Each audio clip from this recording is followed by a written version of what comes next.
અધ્યાય 19માં શું કીધું છે તો સમજી લઈએ કે દ્રૌપદી ભીમને વાત કરે છે કે મારે આવું થયું છે, એટલે ભીમ એને સમજાવી દે છે કે તું જલ્દી વાત કરીને જતી રહે. ત્યાર પછી અધ્યાય 19 તો દ્રૌપદી યુધિષ્ઠિરને આમાં પોતાનો આક્રોશ કહે છે. અધ્યાય 19માં યુધિષ્ઠિરનો આક્રોશ.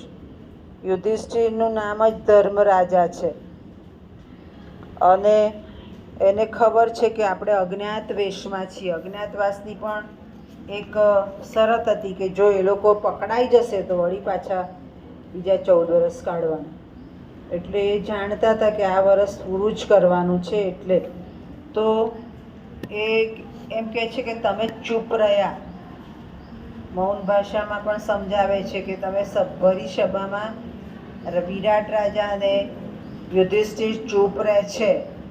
તો એમ કે એ તો ચલો પરિસ્થિતિ પ્રમાણે ચૂપ રહ્યા, પણ આગળ શું?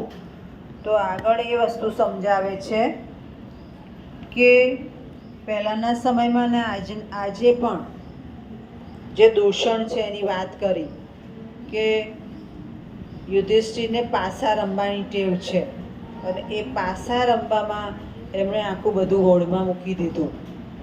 એટલે અહીંયા સામાજિક બાબત બતાવી છે કે જે વ્યસનો છે, વ્યસનોથી શું થાય તો સમાજ, કુટુંબ, વ્યક્તિ પોતે હોડમાં મુકાય. જેવી રીતે યુધિષ્ઠિરે આખા 5 પાંડવોને દ્રૌપદીને બાજી પર લગાવી દીધા, એવી રીતે. એટલે દ્રૌપદી યુધિષ્ઠિરને ઠપકો આપે છે કે તમારી આ આદતને લીધે આપણે આજે આ દશામાં ઊભા છીએ. આ વર્તમાન સમયની એક વાત છે કે વર્તમાન સમયમાં પણ આપણે પેલું તે દિવસ વ્યાખ્યાન પણ સાંભળ્યું હતું વ્યસનનું. તો વ્યસનમાં પણ એ 100% સાચી વસ્તુ છે. તમારી આસપાસ સમાજમાં તમે જોશો, વ્યસન વ્યક્તિ કરતી નથી, દૂષણ વ્યક્તિમાં આવતું નથી. હમણાં મેં તમને પૂછ્યું, એક પ્રકારનું દૂષણ જ કહેવાય કે ભણવામાં ધ્યાન નથી. અચાનક નથી આવતું. કેવી રીતે આવે છે? વાતાવરણથી આવે છે, મિત્રતાથી આવે છે. એ જ વાતાવરણ ગમે છે, એ જ મિત્રો ગમે છે અને પછી ધીમે ધીમે એ તરફ આપણે જતા હોઈએ છીએ. અને જે નેગેટિવ પાસું વિકસે છે સમાજમાં, ધારો કે પાંડવોની દુર્દશા થઈ તો યુધિષ્ઠિરના લીધે થઈ.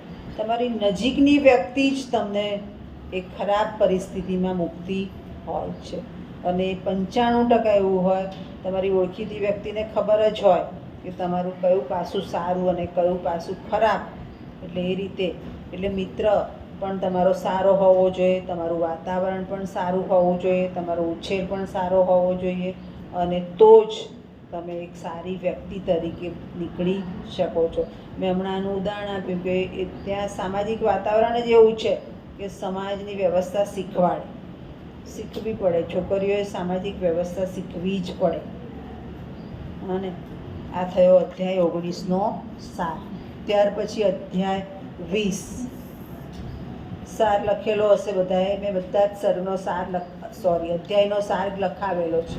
અને સર્ગનો પણ લખાવ્યો તો સુંદરકાંડમાં, અને વિરાટ પર્વમાં અધ્યાયનો પણ લખાવેલો છે. એની આસપાસ જ સમજૂતી લખવાની. આપણે ખ્યાલ આવી ગયો? સમજ પડી ગઈ? અહીંયા અટકશું અને હાજરી પૂરીશું.